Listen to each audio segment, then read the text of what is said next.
It is 1783, and the smoke is clearing in the wake of the Revolutionary War. Over the course of 8 grinding years, General George Washington has led a force of shopkeepers, farmers, and Native American allies to victory over the greatest military power in the world. A new nation has been born, independent and free.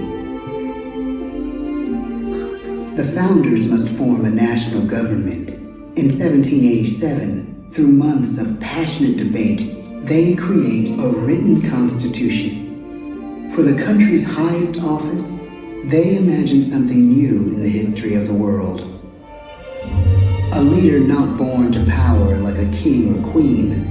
A leader who has not seized power through conquest. A leader not separate from the people, but elected by the people, from among the people. We, the people. This is a new idea, an American idea. The idea of a president.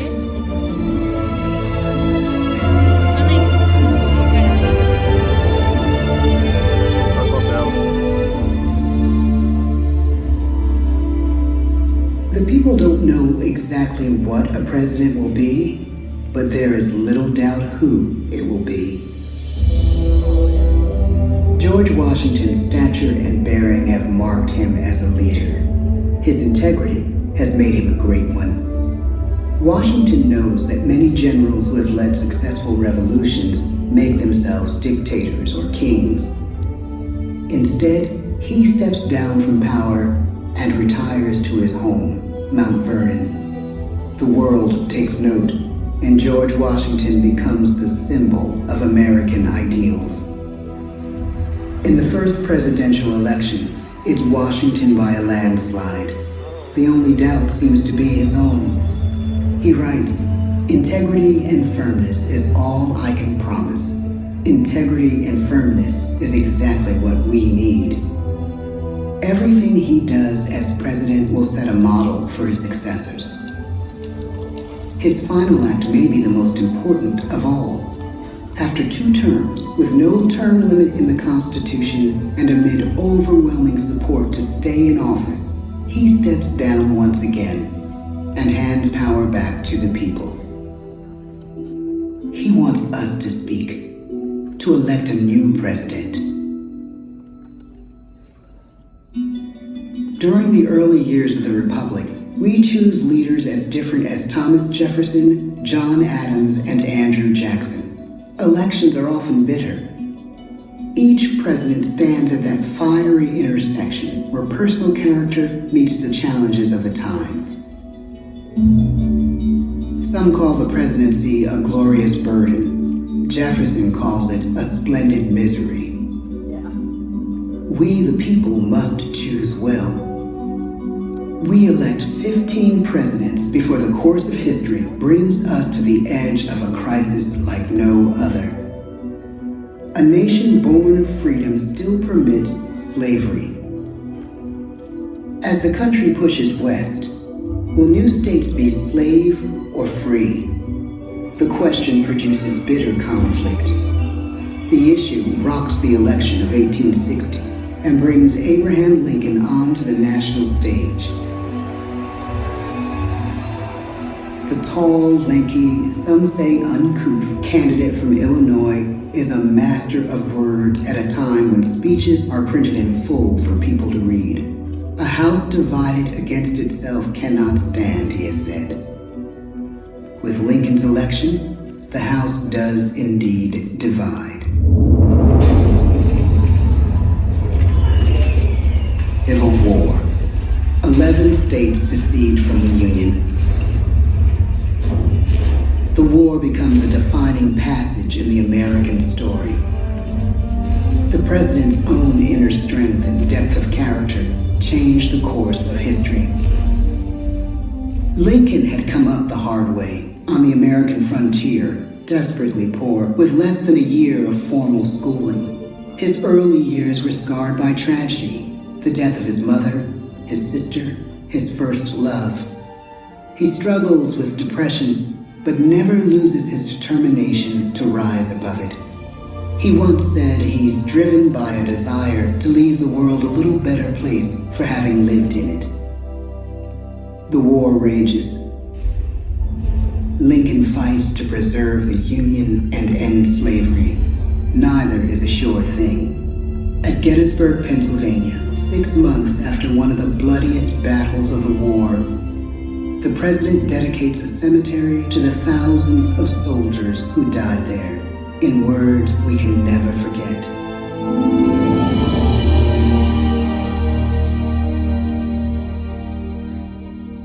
"47 years ago, our fathers brought forth on this continent a new nation, conceived in liberty and dedicated to the proposition that all men are created equal. Now we are engaged in a great civil war, testing whether that nation or any nation so conceived and so dedicated can long endure. We are met on a great battlefield of that war. We have come to dedicate a portion of that field as a final resting place for those who here gave their lives, that that nation might live. It is altogether fitting and proper that we should do this. But in a larger sense, we cannot dedicate, we cannot consecrate, we cannot hallow this ground. The brave men, living and dead, who struggled here, have consecrated it far above our poor power to add or detract. The world will little note, nor long remember what we say here, but it can never forget what they did here. It is for us, the living, rather, to be dedicated here to the unfinished work which they who fought here have thus far so nobly advanced.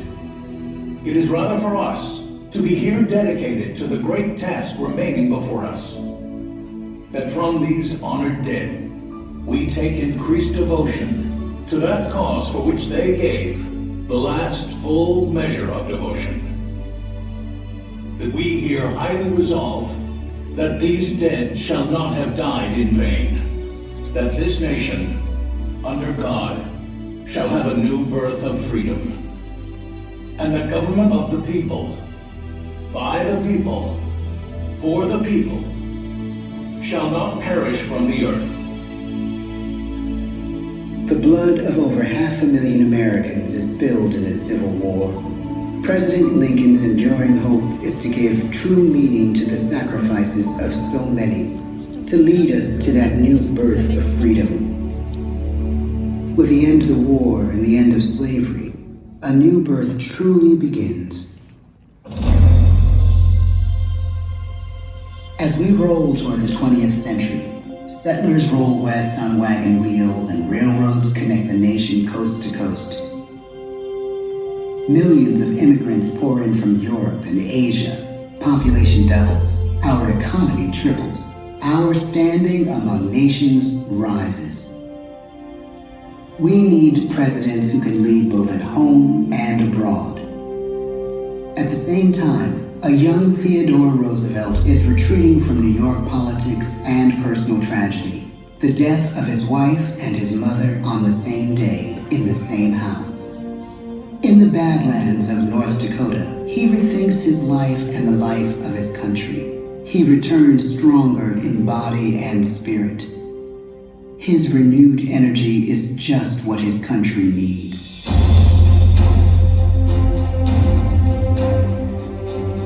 American industry is booming, but social tensions are rising. A progressive movement is bubbling up, pushing for change, and change is needed in the working and living conditions in cities. The gap widens between rich and poor.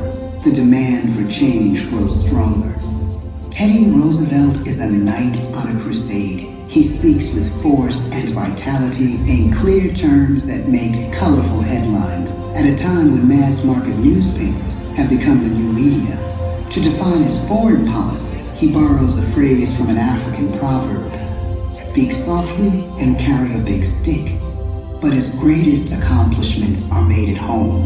He breaks up giant monopolies, protects workers' rights, and calls for a square deal for all Americans, rich and poor, capitalist and wage earner. And a square deal for every man and every woman in the United States. He calls on America to be as great as the natural grandeur of its lands.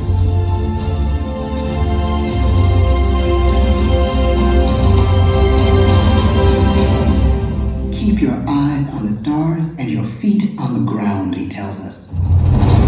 And we do.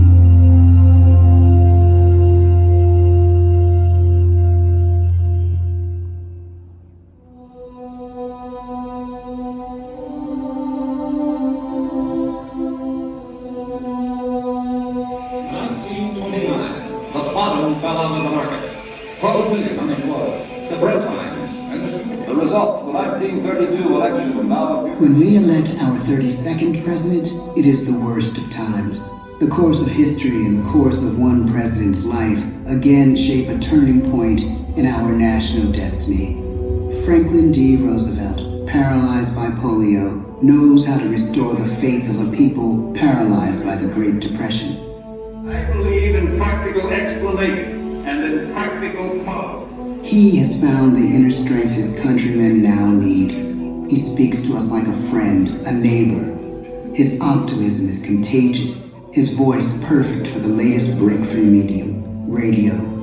He calls us to believe we have nothing to fear but fear itself. And we do believe. Tonight's attacks on England are perhaps the most widespread of the war in the course of the day. But an even greater challenge dominates his final years in office. The Second World War.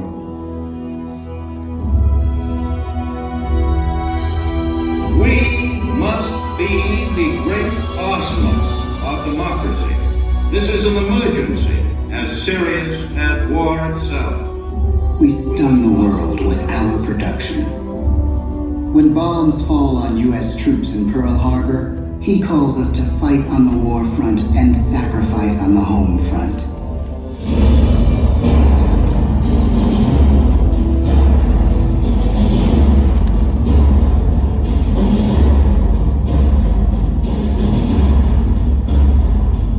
The harder the sacrifice, the more glorious the triumph. So spoke America in the year 1776. So speak America today.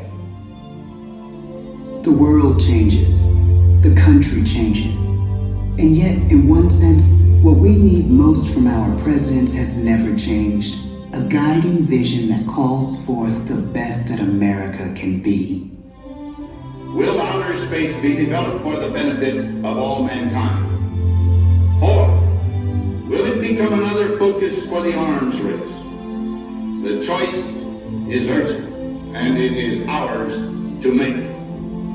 Ask not what your country can do for you. Ask what you can do for your country.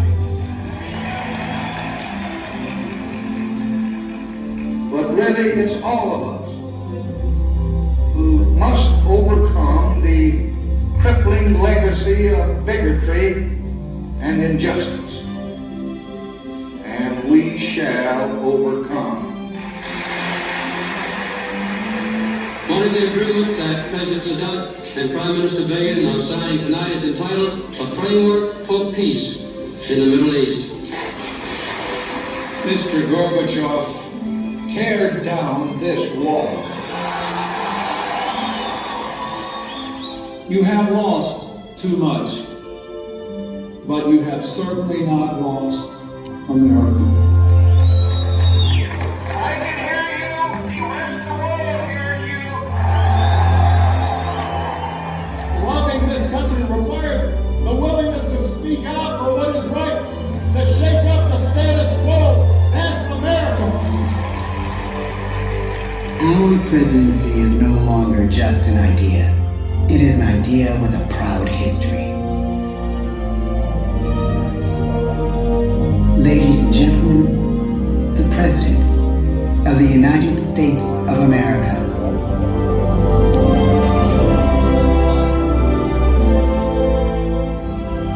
Washington,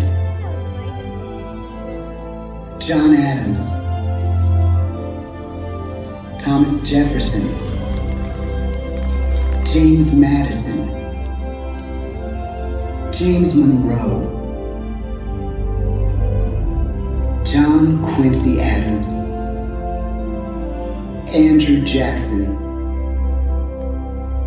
Martin Van Buren, William Henry Harrison, John Tyler, James K. Polk, Zachary Taylor, Millard Fillmore, Franklin Pierce, James Buchanan, Abraham Lincoln, Andrew Johnson, Ulysses S. Grant, Rutherford B. Hayes, James A. Garfield, Chester A. Arthur, Grover Cleveland, Benjamin Harrison, William McKinley, Theodore Roosevelt, William Howard Taft, Woodrow Wilson, Warren G. Harding, Calvin Coolidge, Herbert Hoover, Franklin D. Roosevelt, Harry S. Truman, Dwight D. Eisenhower, John F. Kennedy, Lyndon B. Johnson, Richard M. Nixon, Gerald R. Ford, Jimmy Carter, Ronald Reagan, George Bush, Bill Clinton, George W. Bush, Barack Obama, Donald Trump,